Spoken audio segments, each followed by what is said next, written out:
আমার ছোট্ট সোনা বন্ধুরা, আশা করি সকলে ভালো আছো। আমিও আছি, মোটামুটি ভালোই আছি।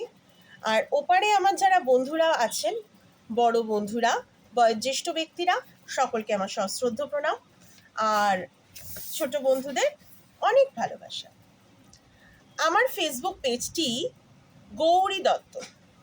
যদি আপনাদের ভালো লেগে থাকে অবশ্যই লাইক করবেন, কমেন্টস করবেন কেমন লাগছে, আর শেয়ার করে প্রচুর বন্ধুদের মধ্যে ছড়িয়ে দেবেন। আর অবশ্যই পেজটি ফলো করবেন। আর তার সাথে আমার ইউটিউব চ্যানেল গৌরীদির সান্ধ্য পাঠশালা চ্যানেলটিতে সাবস্ক্রাইব করে পাশে থাকবেন।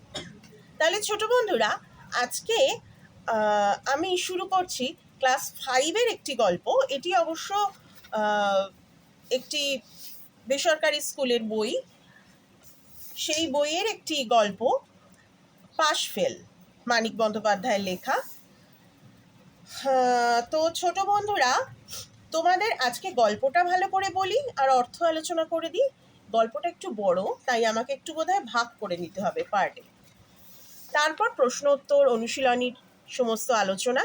আর তোমরা যেহেতু একটু বড় হয়েছো না, সেই জন্য আমরা লেখক সম্পর্কে একটু ধারণা নেব। লেখক পরিচিতি, কবি পরিচিতি, এইটা আমাদের ভালো করে পড়তে হবে। চলো আজকে গল্পে সরাসরি যাই, শুরু করি।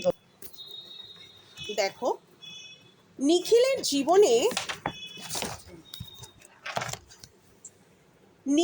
জীবনে মস্ত সমস্যা দেখা দিয়েছে। কি করবে নিখিল ভেবে পায় না।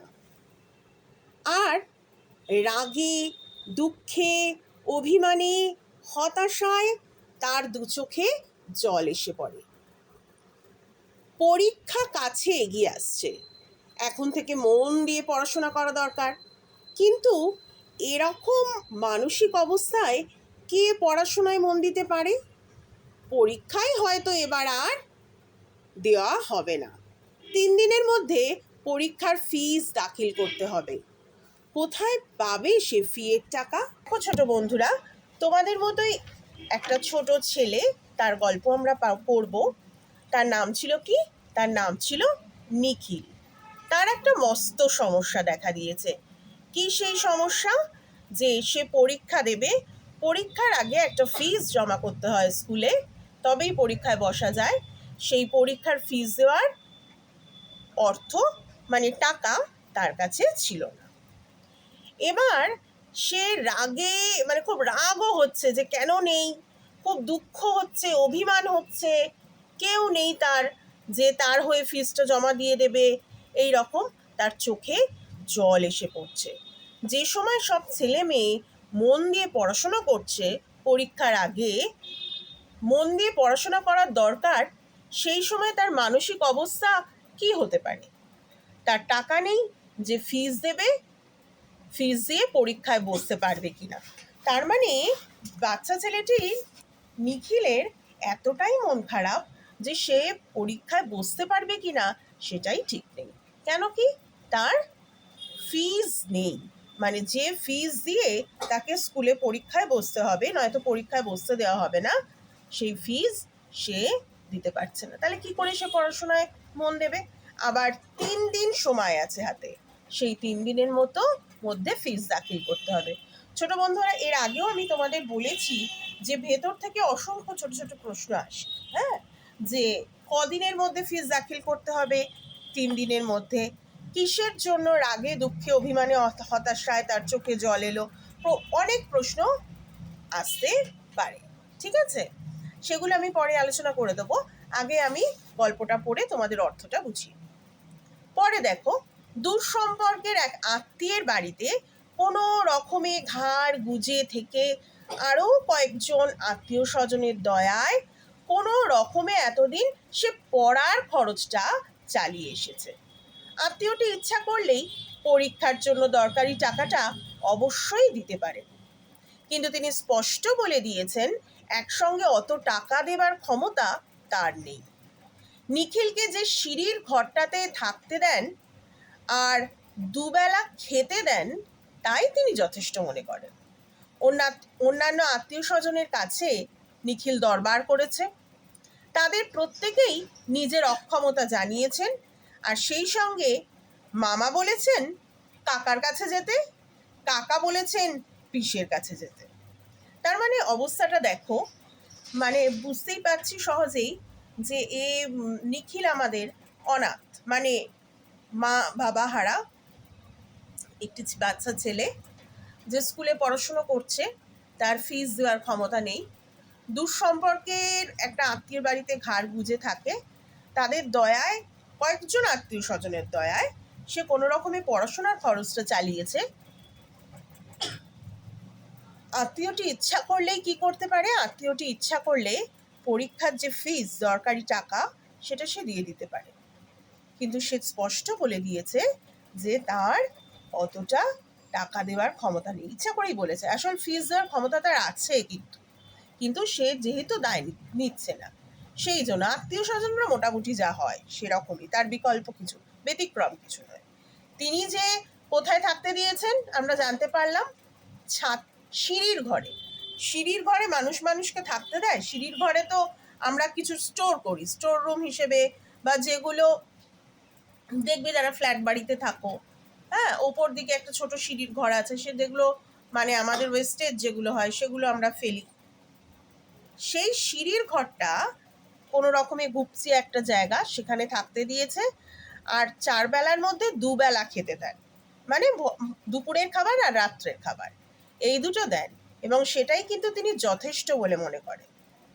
আর অন্যান্য আত্মীয় স্বজনের কাছে নিখিল দরবার করেছে মানে গিয়ে তার পরীক্ষার ফিজের জন্য আবেদন করেছে, কিন্তু তাতে কিছুই ফল হয়নি।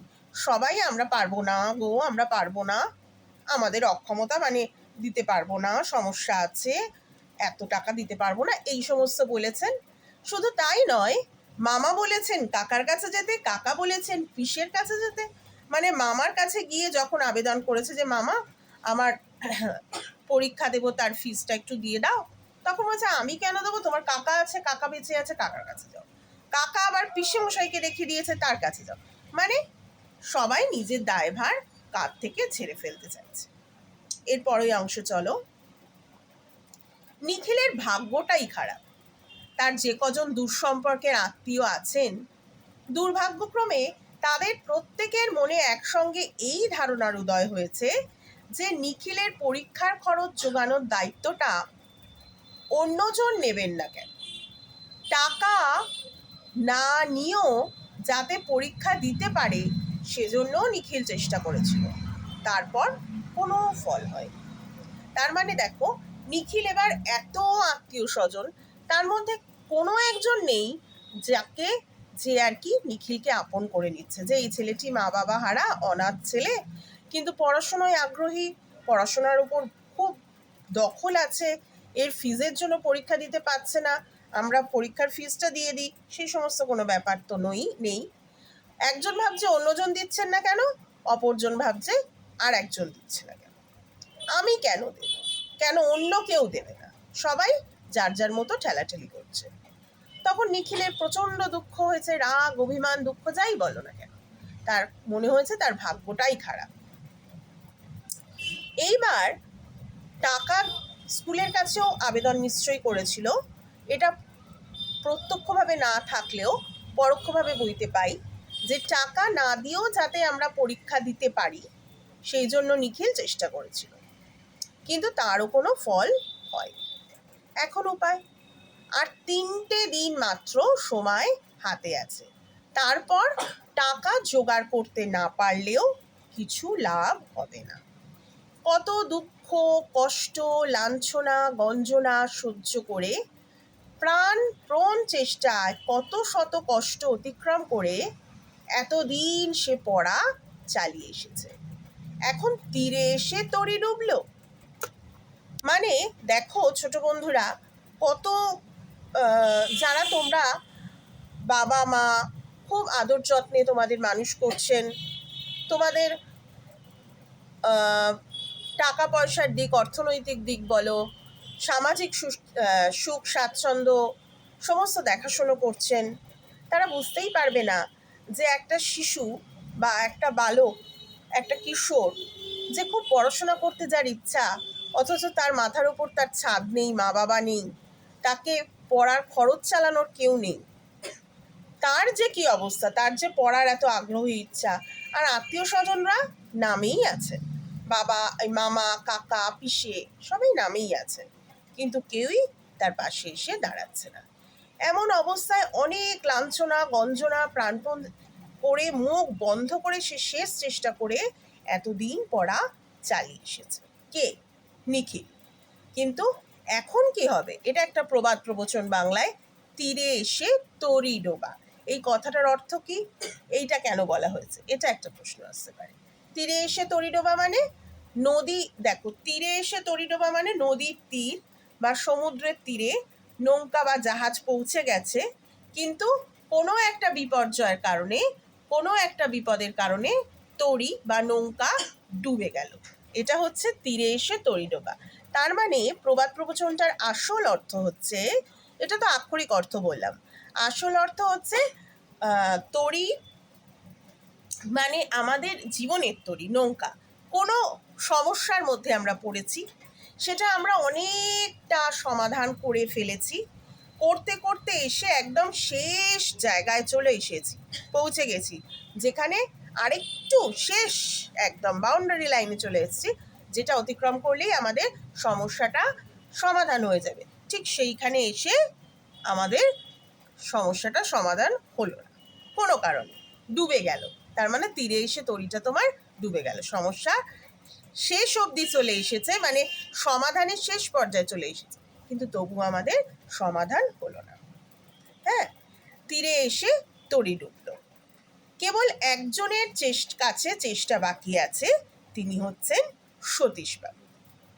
ছোট বন্ধুরা, আজকে এত অবধি আমরা পড়লাম, কারণ একসঙ্গে অনেকটা গল্প পড়ে নিলে তোমাদের অর্থ বুঝতে বা রিডিং পড়ে, যাদের সেকেন্ড ল্যাঙ্গুয়েজ বাংলা, তাদের বারবার বাংলা উচ্চারণ করে সুন্দর করে পড়তে হবে। তাই একসঙ্গে যদি আমি গোটা গল্পটা পড়িয়ে দিই, তাহলে ব্যাপারটা ঠিক ডাইজেস্ট হবে না, হ্যাঁ, বোঝা যাবে না। তাই বছরের যেহেতু শুরু তোমাদের, তাই জন্য আমি বলবো যে অল্প অল্প অল্প করে পড়া শুরু করো। তাই পড়াটা অল্প অল্প করে শুরু করো। এই 3টে প্যারাগ্রাফ পড়ালাম গল্পটার, মানিক বন্দ্যোপাধ্যায়ের, এইটাই তোমরা এত পোর্শনটা এত অবধি তোমরা ভালো করে রিডিং পড়ো।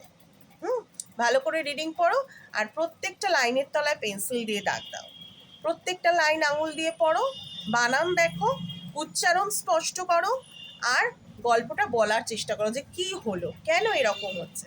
তাহলে ভেতর থেকে তুমি যেগুলো প্রশ্ন আসবে উত্তর করতে পারো। কেমন? আচ্ছা, তাহলে আজকে আমরা মোটামুটি পড়লাম পাশফেল গল্পটা, মানিক বন্দ্যোপাধ্যায়। শুরু করেছি, আগামীকাল আমাদের পরবর্তী পর্যায় হবে। এই গল্পটা একটু বড়, আমি চেষ্টা করব 2 দিন বা 3 দিনে শেষ করতে। তারপর এর মধ্যে আমাদের রয়েছে প্রশ্নোত্তর আলোচনা, অনুশীলনীর যা কিছু আলোচনা, এগুলো সবই থাকবে। তোমরা শুধু আমার সাথে থাকবে, শুনতে থাকবে। আর গুরু দক্ষিণা হিসেবে আমার চাওয়া একটাই, ফেসবুক পেজে যারা আছো তারা ফেসবুক পেজটাকে ফলো করবে, লাইক করবে, কমেন্টস করবে, শেয়ার করবে। আর ইউটিউব চ্যানেলে যারা রয়েছো তারা ইউটিউব চ্যানেলটিকে সাবস্ক্রাইব করবে, আর লাইক, কমেন্টস ও প্রচুর শেয়ার করে অন্য বন্ধুদেরও দেখার সুযোগ করে দেবে। তাহলে আজকের মতো চলি বন্ধুরা, ভালো থেকো, সুস্থ থেকো, আবার দেখা হবে, টাটা।